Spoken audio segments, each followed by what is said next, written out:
अस्सलाम वालेकुम नाजरीन। खंजराब पाकिस्तान के शुमाल में बुलंद चोटियों, शफाफ ग्लेशियर्स और सरसब्ज वादियों पर मुश्तमिल खुश्क और सर्द खिता जहां दुनिया की चंद सबसे बुलंद चोटियां मौजूद हैं। इसी खिते से चीन को पाकिस्तान के जनूब मगरब में वाक़ बंदरगाह गवादर से जोड़ने वाली निहायत अहम सड़क गुजरती है।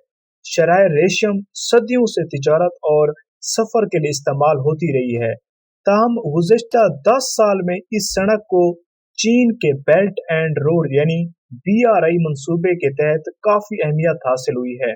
चीनी सदर शी जिनपिंग के मंसूबे के तहत इस कदीम रास्ते की तमीर नौ जनूबी एशिया के गरीब ममालिक में मुख्तलिफ ट्रांसपोर्ट मंसूबे से जुड़ी थी, जिसके तहत चीन नए इतिहादी बना सकता था।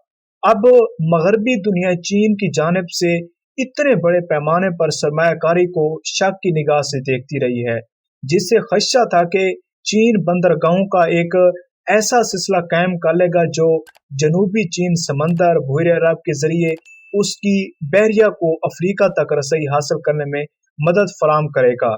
लेकिन चीन इन खदशात को बेबुनियाद करार देता रहा है। अब नाजरीन तकरीबन 145 कंट्रीज में, जिनमें दुनिया की 75% आबादी बसती है, चीन के मंसूबे में शामिल हो चुके हैं।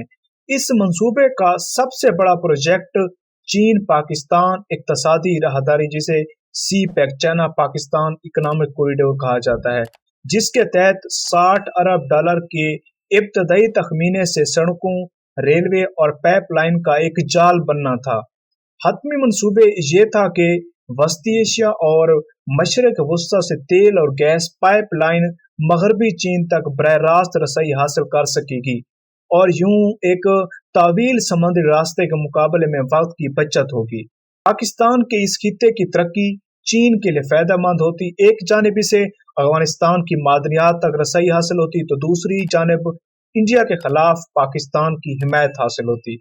नजरीन, अगरचा CPEC नामी मंसूबे पर काफी काम हुआ है, लेकिन BRI के दीगर मंसूबों की तरह करप्शन, इल्तवा, माहौलियाती और सिक्योरिटी मसाइल का सामना रहा है।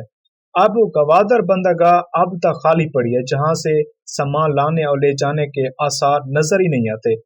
इन मसाइल का ताल्लुक पाकिस्तान के अपनी इकॉनमी मसाइल से भी है।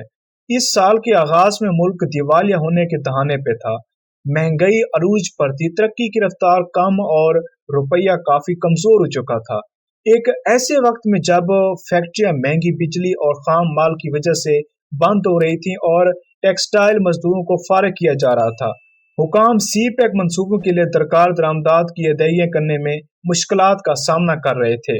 आखिरकार IMF ने जुलाई में $3 अरब के एक इमदादी पैकेज की मंजूरी दी, लेकिन पाकिस्तान का जो बैरूनी कर्जा अब $300 अरब तक जा पहुंचा है, जिसका एक तिहाई हिस्सा चीन को वाजिबुल अदा है। इस मुश्किल का सामना करने वाला पाकिस्तान वहद मुल्क नहीं है।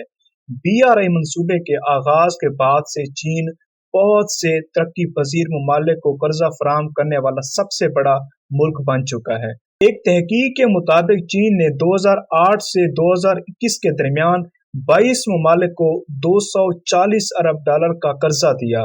अब चीन खुद को ग्लोबल साउथ का सरबराह देखना चाहता है, एक ऐसा मुल्क जो तरक्की पजीर ममालिक की जरूरियात को समझता है और उनकी मदद करता है। चीनी मुआहदे कम शरत और कम वक्त की वजह से मशहूर हैं।